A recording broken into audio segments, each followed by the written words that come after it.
Olá para você que acompanha as redes sociais do Instituto Global, eu sou William Oliveira e está começando mais um Casos e Cases. Pablo hoje me abandonou, mas não tem problema. A gente vai tocar uma conversa muito legal aqui, mesmo assim.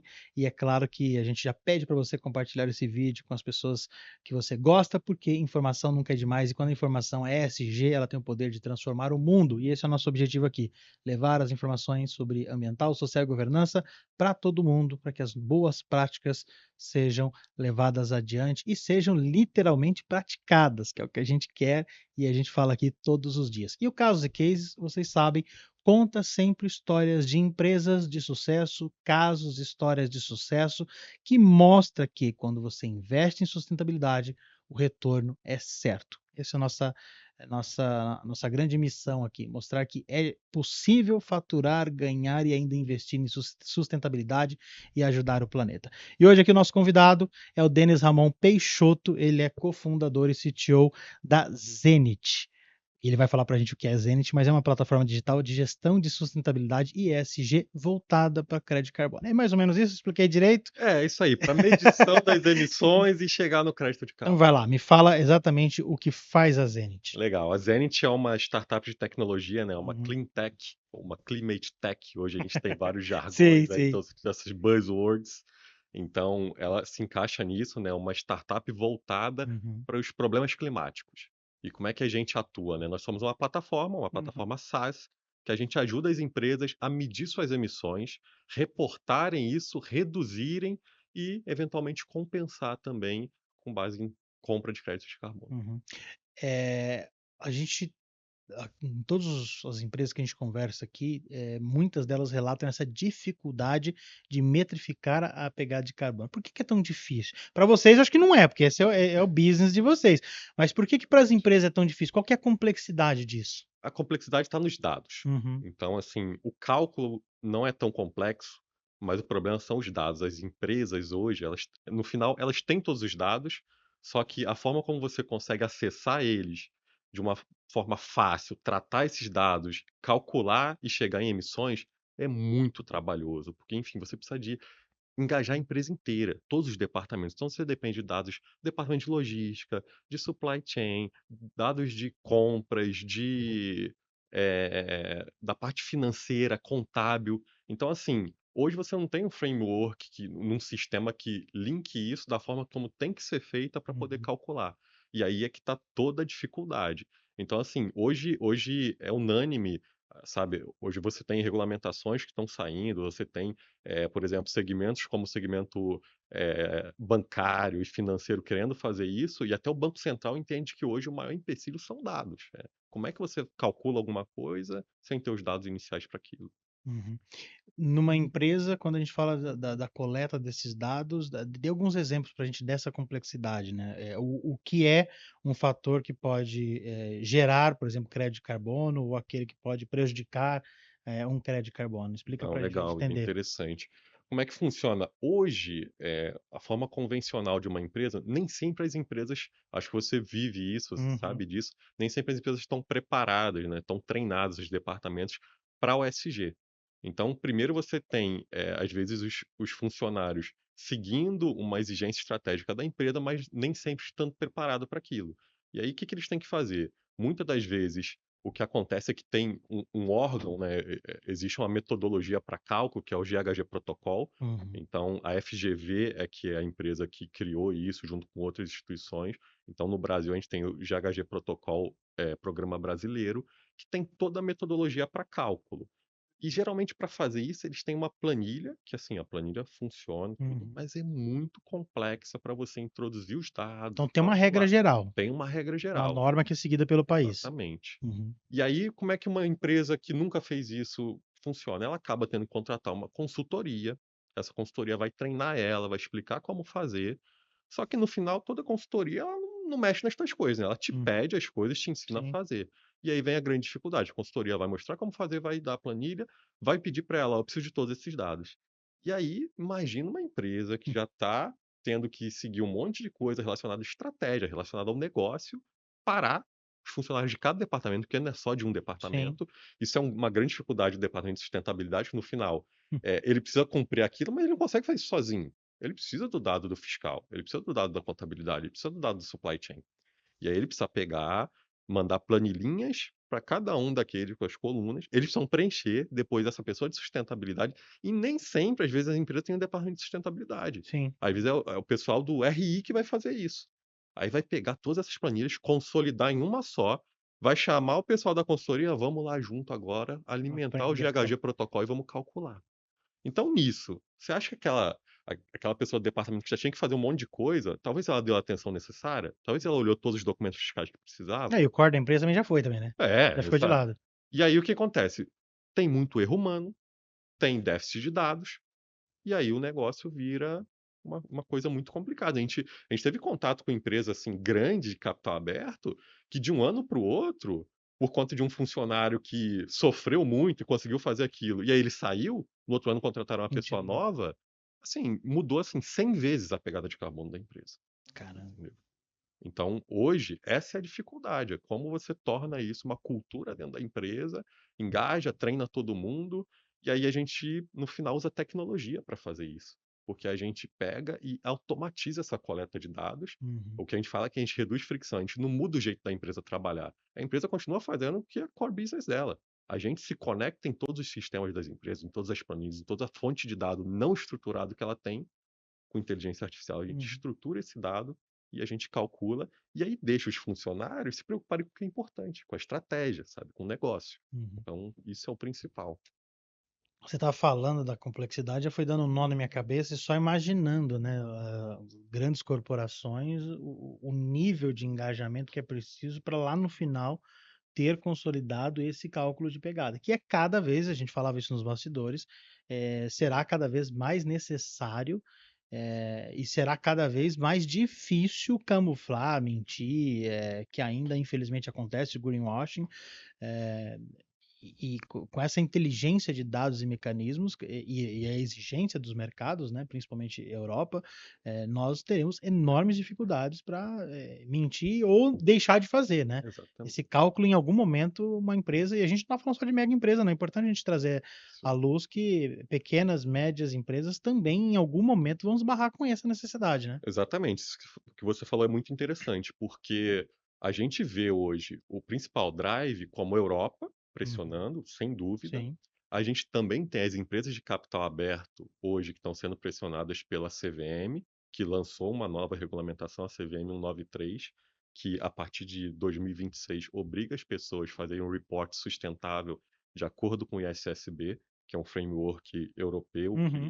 que traz bonitinho as regras de demonstrativo de sustentabilidade, incluindo a parte de emissões. Então, eles precisam reportar escopo 1, 2 e 3. E aí está o grande problema. Porque o escopo 1 das empresas é o cálculo dentro do limite organizacional. Então, Uhum. beleza, está dentro do limite da tua empresa. O escopo 2 é a energia que você compra, conta de luz ali e tal, ainda dá para calcular. Agora, o escopo 3 é toda a sua cadeia de valor.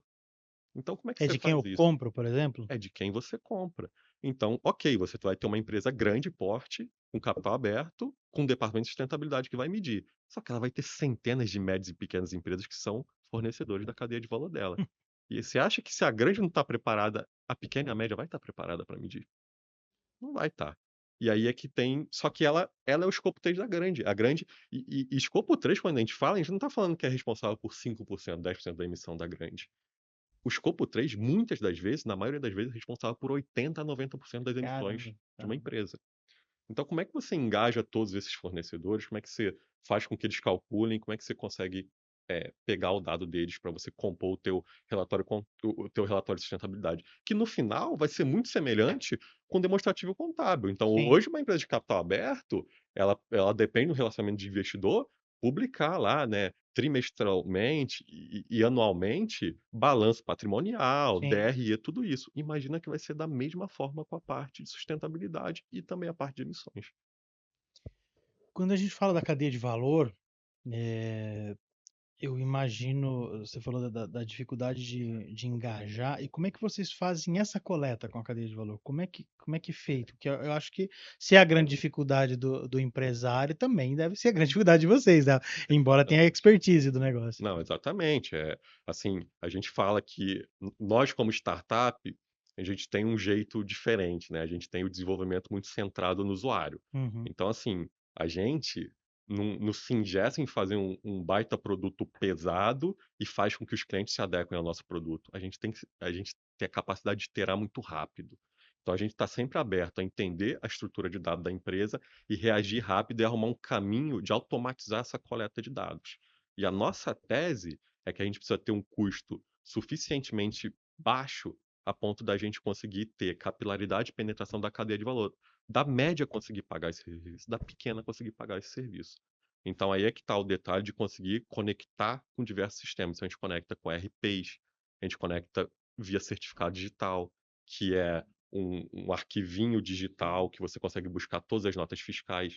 Então é aí que a gente consegue ter essas sacadas de conseguir facilitar isso. Então, por exemplo, você conseguindo buscar as notas fiscais de uma empresa grande, você consegue saber todo o CNPJ que vendeu para ela, que às vezes são os médios, Sim. e consegue entender todos os produtos e serviços que foram trocados ali.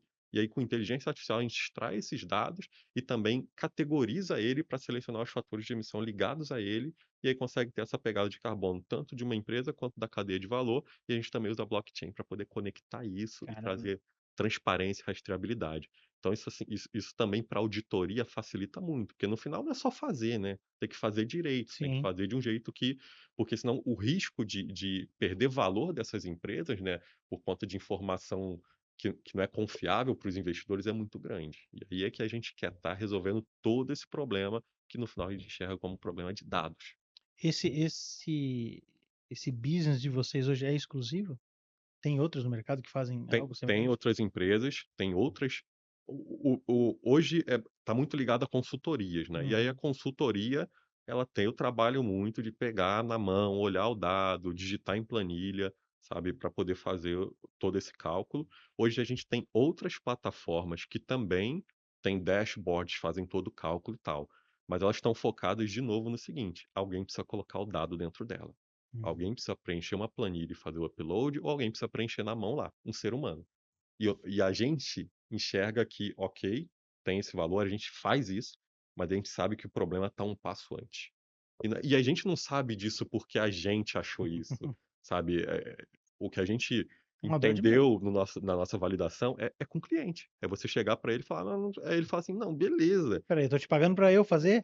Quando ele chega e fala assim: "Não, beleza, eu tenho que pôr na plataforma, então mas me dá 6 meses, porque como é que eu vou subir isso na plataforma manualmente que eu não tenho tempo, não dá para eu parar o cara da logística, o cara do financeiro para fazer isso". A gente falou: "Pô, não dá mesmo". Mas como é então que eu dou um passo antes e faço isso acontecer sem fricção para o usuário? E foi aí que a gente entendeu que a gente tinha que conectar, que desenvolver tecnologia, que ter API, sabe, que ter reconhecimento ótico de imagem. Então assim, bom, beleza, ele não tem sistema, não tem API, não tem sistema, não consegue te passar certificado digital? Tira uma foto do comprovante. Eu quero retirar a fricção dele.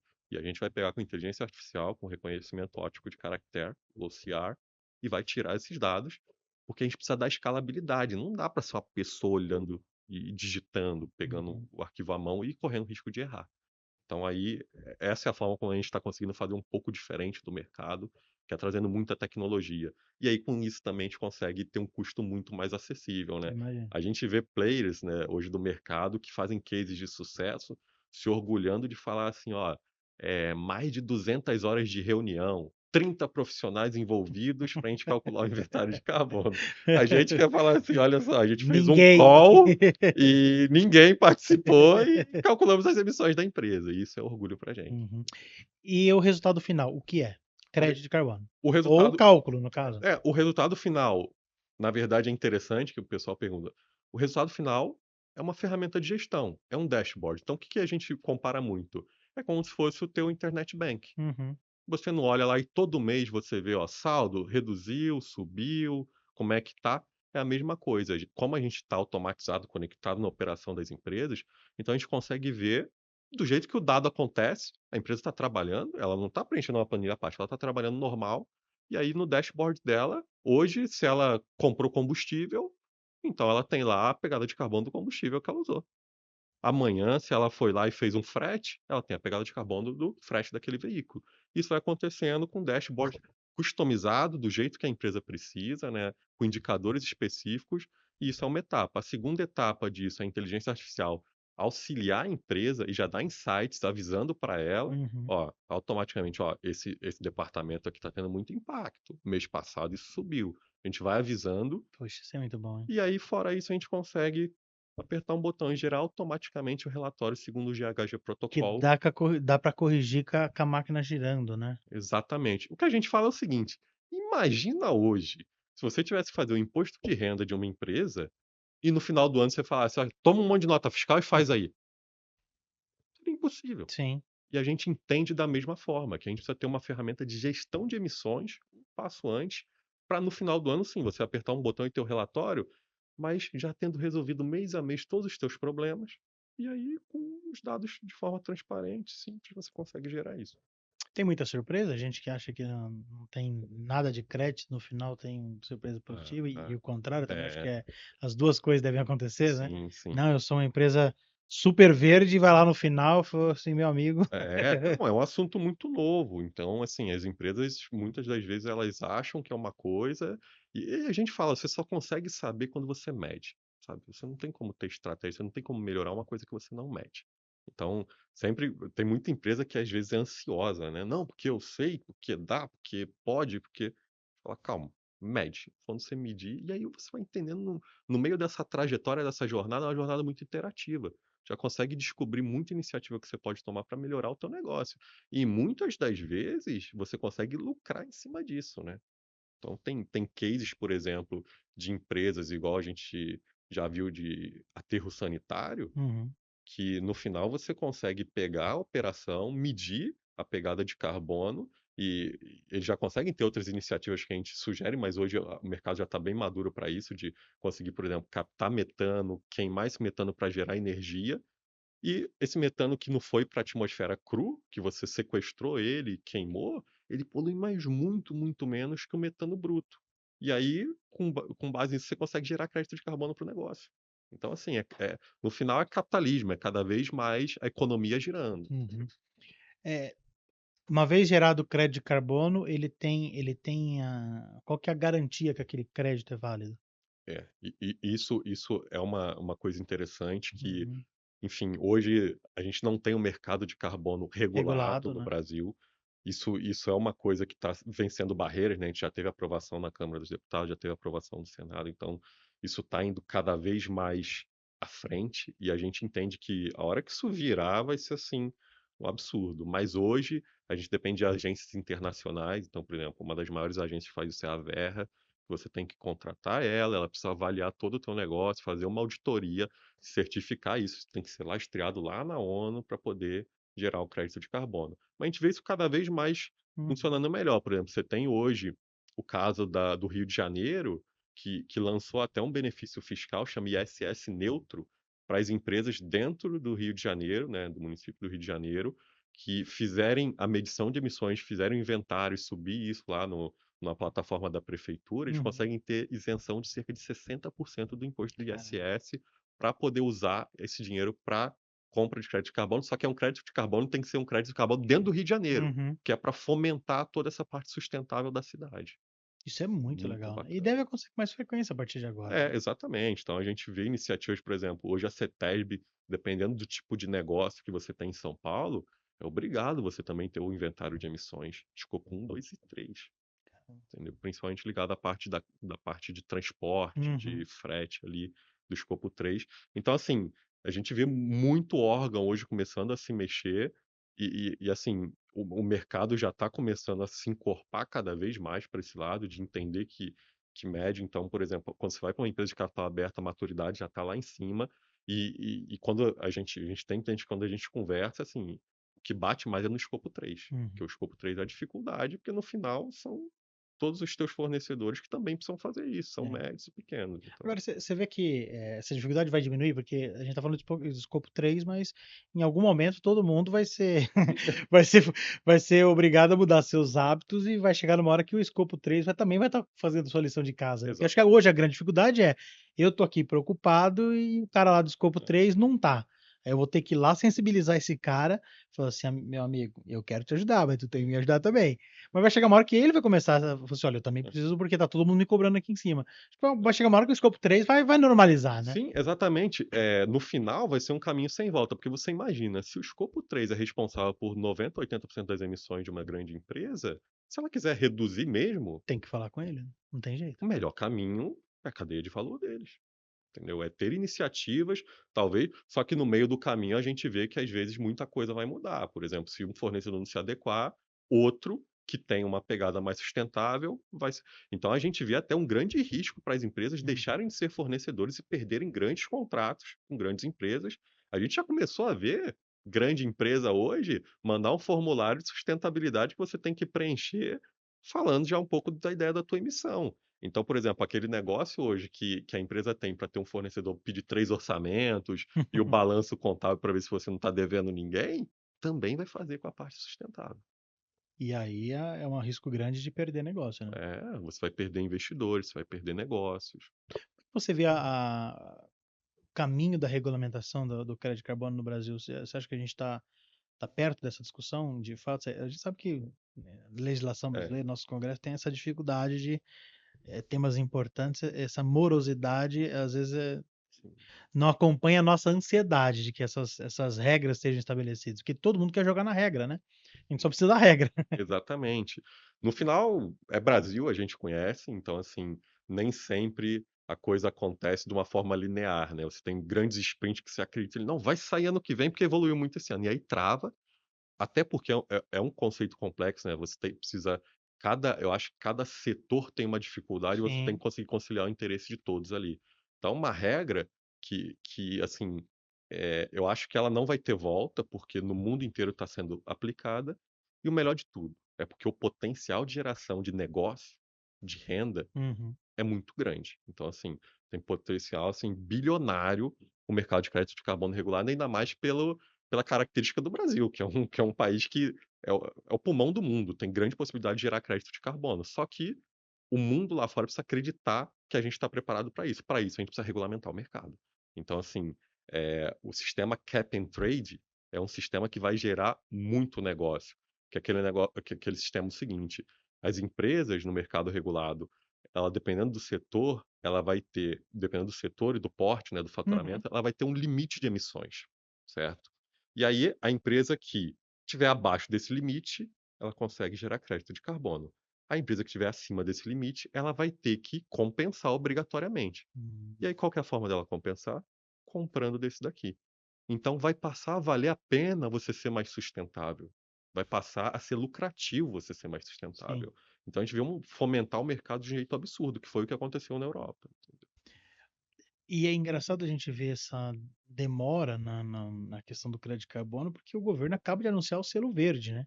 Pô, a gente está anunciando toda uma certificação, e como é que você imagina uma certificação, ambiental, social, de governança, enfim, um selo que classifica as empresas como mais sustentáveis, se você ainda não estabeleceu regras para o crédito de carbono que está aí estabelecido, está todo mundo aguardando ansiosamente. É meio que atropelar, não é? Meio, acho que É, ficou no mínimo estranho ali a gente ter uma pensar numa certificação sustentável e esquecer uma ferramenta tão fundamental e mundialmente consolidada. Claro que tem ainda dificuldades no mundo todo, mas é uma ferramenta que eu digo no sentido da concepção. Todo mundo entende, hum, né, que o crédito de carbono é uma realidade e precisa, ser imposta nos países, senão a gente está navegando em mares, incertos, né. exatamente. Eu acho que o crédito de carbono é o maior mecanismo para uma economia verde, que é a economia do futuro. Sim, Eu acho que o ser humano aprendeu e tem aprendido cada vez mais com os desastres climáticos que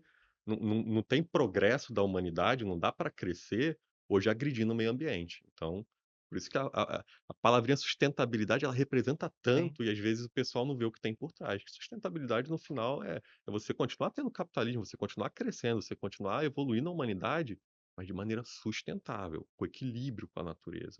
Então, assim, o Brasil, eu acho que pode ser protagonista nessa história, enfim, pelo posicionamento geográfico, pelo tudo que tem, a questão de floresta, de geração de energia sim, limpa, que assim, hoje as fontes eólica e solar, sim. assim, tem crescido um Nossa, absurdo fora da e, curva. e é grande potencial para criar outros negócios, como, por exemplo, geração de hidrogênio verde, que depende de muito de energia.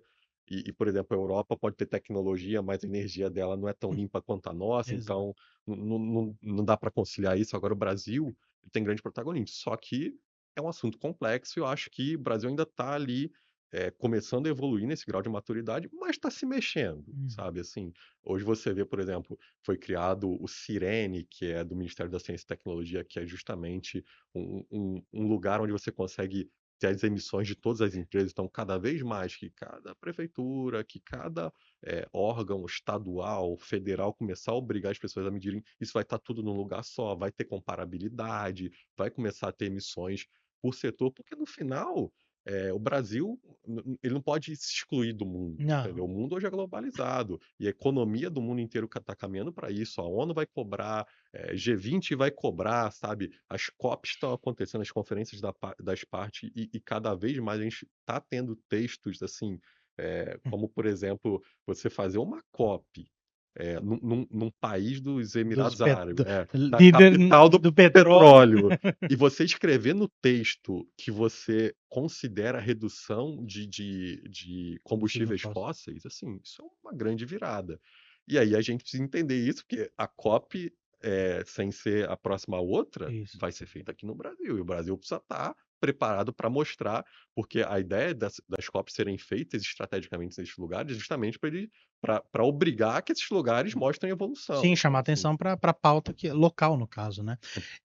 Me fala o perfil das empresas que procuram vocês, pra gente até pra gente ter uma percepção de que setor está mais preocupado ou que está mais envolvido, né, nessa mudança de concepção. não, legal. Assim, a nossa estratégia de go-to-market, Uhum, quando a gente começou a estruturar a tecnologia, a ideia, foi o mercado de construção civil. uhum. Principalmente porque a gente entendeu, né? Vocês que miraram o mercado, A tá. gente mirou no mercado, fez um desk research, entendeu que o mercado de construção civil é responsável por 30% das emissões globais, então, assim, é bastante peso.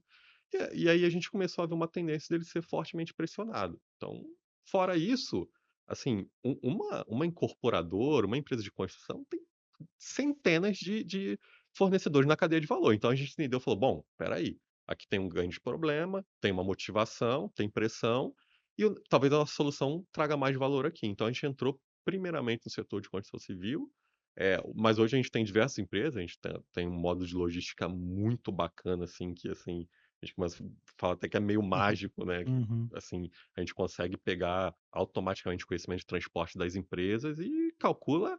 Não é que a gente calcula o inventário de carbono, a gente calcula a pegada de carbono do frete da empresa, Caramba. cara, corrigindo por peso do veículo, consumo, assim, um negócio muito legal utilizando inteligência artificial. Então a ideia é indo de setor em setor, de segmento em segmento, e evoluir para todo tipo de empresa, tendo uma solução agnóstica, mas hoje principalmente a gente vê assim, três grandes drives. São empresas que que fazem parte da cadeia de valor, que são fornecedores, e empresas listadas na B3 ou empresas que têm relação comercial com a Europa. Uhum, A gente vê empresas que dependem de financiamento green bonds, que também é grana que vem da Europa. uhum. Então, assim, no final, o portfólio dos grandes bancos, dos private equities, eles estão financiando alguma operação que gera carbono e precisa ser Sim. medido.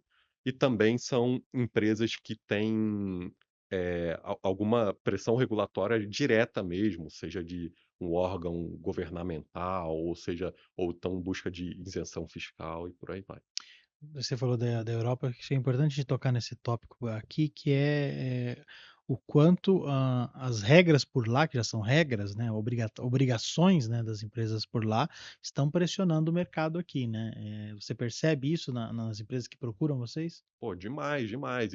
Por exemplo, a gente vê isso num setor que hoje a gente vê que a legislação não está atuando muito nesse setor, que parece que esse setor não vai precisar se movimentar, mas assim, o que a gente fala é que quem manda em tudo é o mercado, né? O mercado que fala para onde tem que ir. Então, por exemplo, você vê o setor do agro hoje sendo excluído de algumas pautas regulatórias pela complexidade e tudo, mas no final a Europa não quer saber. E o setor do agro exporta muito para a Europa.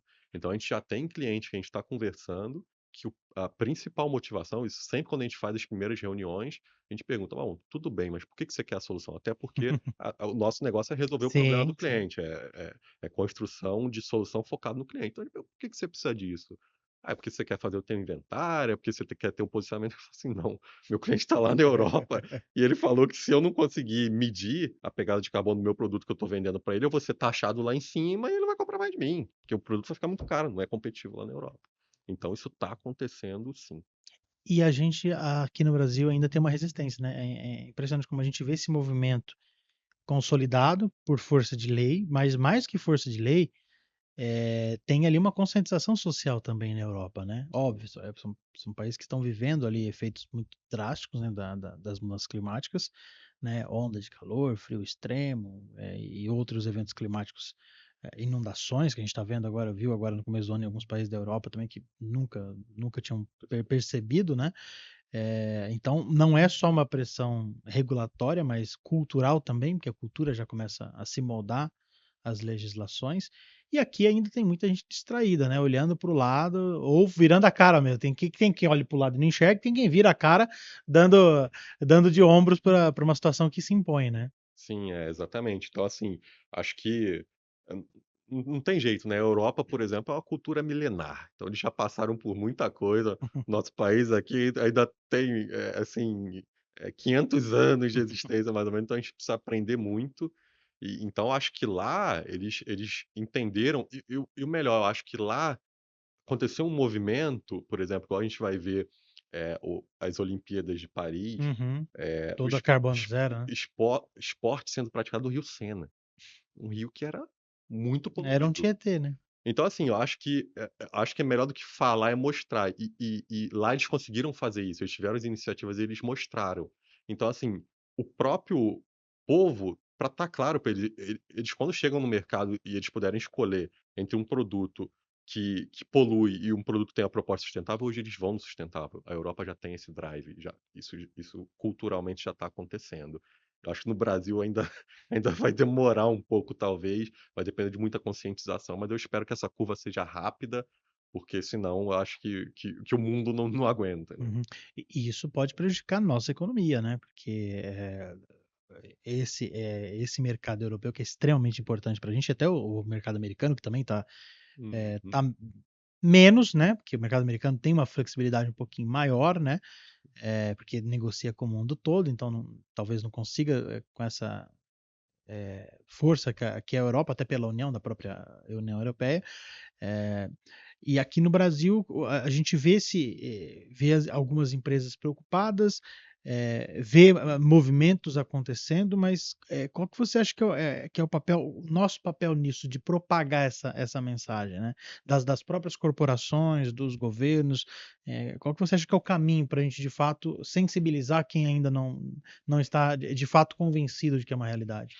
Eu acho assim, eu acho que isso vai acontecer com o tempo. Eu acho que se não cair a ficha por bem, vai cair por mal. Vão Uhum. ter desastres climáticos, vão ter cada vez mais problemas, assim. O dia a dia, vai acontecer no dia a dia. E eu acho que o principal, eu acho que a mídia, o governo, tá relacionando as coisas que acontecem, sabe? Por exemplo, eu gosto de surfar, gosto de pegar minha onda, eu quero que o mar esteja bacana, sabe? No dia que eu chego lá num A mês. plaquinha vermelha, É, mar impróprio para banho. pô, num mês que era super bacana, que eu tô acostumado há anos a ir lá na praia e o mar tá impróprio pra banho, pô, começou a afetar, sabe, o meu dia a dia, sabe? Chegou, bateu em mim, aí eu me alerto e falo, eu preciso fazer minha parte, todo mundo precisa fazer a sua parte. Mas eu acho que mais do que tudo, os grandes percursores, assim, de movimentos gerais de tudo, são as empresas, são as companhias, assim. Os negócios, eles movimentam a economia, eles criam bens, valores, serviços, mas isso a troco de algum dano à natureza. Uhum. Então, acho que as empresas, principalmente, elas precisam entender o significado da palavra sustentabilidade, sabe? Cumprir isso. Muito bom. Gente, papo, assim, maravilhoso. Eu brinco que quando o papo é bom, eu termino sempre com uma frase que é pós-graduação concluída com sucesso. É quando a gente aprende muito com a conversa. Denis, é um enorme prazer recebê-lo aqui no Estudo Global. A gente tem sempre como premissa nesse podcast trazer empresas que tenham iniciativas positivas para o meio ambiente, para a sustentabilidade, ou que divulgam, propagam mensagens positivas que no final nos ajudam na nossa missão, que é disseminar a cultura ESG, a cultura da sustentabilidade. A gente brinca, a gente não liga para marca, pode falar como é que compra, não tem problema. A nossa missão aqui é divulgar, né? Como é que as empresas interessadas procuram, encontram vocês nas redes sociais, como é que vocês fazem essa seleção de clientes, enfim, fique à vontade aí para fazer agora o merchan.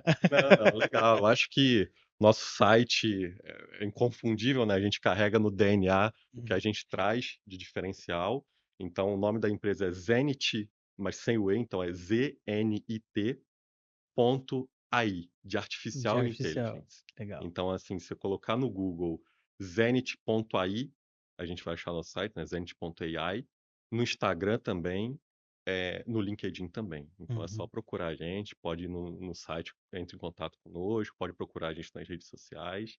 E, enfim, estamos abertos.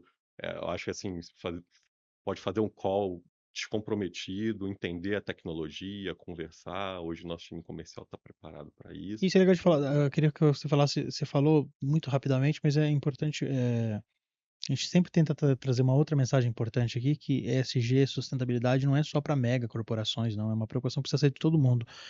A empresa tem empresas também, você falou muito rapidamente, mas queria que você pontuasse isso também, né? Em É, relação à conversa com essas pequenas empresas também, né? não, isso é muito importante, até porque é a nossa principal tese, como até missão de empresa. Uhum. Então a gente entende, a gente vê o mercado como uma pirâmide.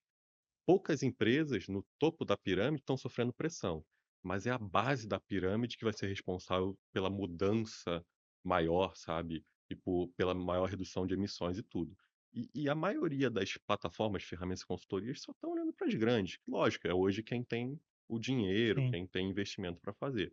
E é por isso que a nossa solução ela tem um preço muito competitivo e tiers de assinaturas que é para poder atender o médio e o pequeno. Então, assim, você que é médio, que é pequeno, que hoje talvez já esteja começando a sofrer alguma pressão de um cliente seu que é uma grande empresa, procura a Zenit. A gente. E se não tá, procura de qualquer jeito, É, porque o que a gente está falando aqui é uma realidade que será imposta, mas mais dia menos dia. E quem começa primeiro, é aquela bela, é o Oceano Azul, né? E depois, senão vai brigar no mar de tubarões. exatamente. Perfeito. Bom, gente, conversamos com o Denis Ramon Peixoto, da Zenit. Queria muito agradecer a sua presença aqui. Seja sempre bem-vindo. Obrigado pela enorme enxurrada de conhecimento, que para a gente aqui é importante e nos deixa com aquela sensação de missão cumprida. Legal, legal. Ele brigadão também pelo convite. Agradecer todo o time aí da Imagina. Global, o Pablo também que Sim. me recebeu muito bem. Fico preparado para o próximo cafezinho. E também queria agradecer aqui um pessoal que Fique à está junto vontade. com a gente, mandar um abraço para o Marcelo Narras, mandar um abraço para a Stephanie também da Forte Engenharia, que é uma empresa que começou fazendo uma Uhum. parceria com a gente, que é muito legal você ter cliente, você sabe que está engajado, sabe que quer fazer um Sim, negócio acontecer, né? Não é à toa. Então, eles querem se posicionar como a empresa de construção civil industrial mais sustentável do Brasil. E legal. assim, eu fui lá visitar Pô, eles. convida eles, traz É, eles aqui. Pode legal, convidar. legal. Vou Quero, convidar quero o muito. Steph. Muito, cara, assim, é uma empresa que está envolvido com grandes empresas de presta Uhum. serviço para construção industrial de Vale, de ArcelorMittal, grandes empresas. E assim, geralmente o nosso negócio é digital, nós somos uma plataforma. Uhum. Eu fui lá visitar os caras e assim, é incrível o que eles estão querendo fazer na construção civil, na construção industrial. Então assim, muito bacana, mandar um abraço para a Stephanie, também agradecer todo o time da Antler, enfim é um venture capital que vem apoiando a gente Uhum. aí desde o nosso dia zero. Também o pessoal do Hub de Inovação do INSPER, né? Tomás, o Tiepo, que também lá atrás ajudou muito Acreditaram. a gente, acreditou na gente do que a gente está fazendo. E eu acho que é isso daí também. Um abraço para o João, meu sócio, É que não porque pôde estar. não é fácil acreditar, não, viu? Porque é um business extremamente complexo, né? Exatamente. Então tem que valorizar quem comeu caco de vidro com a gente, né? Exatamente. Isso aí. Tá certo. Denis, obrigado mais uma vez. Gente, e para vocês que nos acompanharam até aqui, meu muito obrigado também. E eu sempre termino o nosso podcast pedindo para você compartilhar esse podcast. Não é por nós aqui não, é pela missão, é pela mensagem. E é isso que vale aqui, não é a marca, não é a nossa marca, não é a marca dele, não é o business dele, não é o meu business. é a mensagem. É isso que a gente quer levar para você, para aquele que importa para você, a mensagem da sustentabilidade, do ESG, das boas práticas de ambiental, social e de governança. Então, leve adiante essa mensagem, que todos nós ficaremos muito felizes. Um grande abraço para você. A gente volta aí a qualquer momento com mais um Casos e Cases. Tem todo dia o nosso ESG Notícias para você, às 5h30 da tarde, levando as principais informações do mundo ESG. E, claro, o nosso portal de notícias, que é o único do Brasil, Hard News, com informação em tempo real voltadas ao ESG, que é o globalesg.com.br. Acessa lá também, se informa todos os dias. O jornal vai lá no YouTube, mas tem também no Spotify, no Deezer, Apple Podcast, enfim, todos os canais de podcast. Nosso jornal está lá e esse podcast também, com certeza, você deve estar nos ouvindo em uma dessas plataformas. Até a próxima.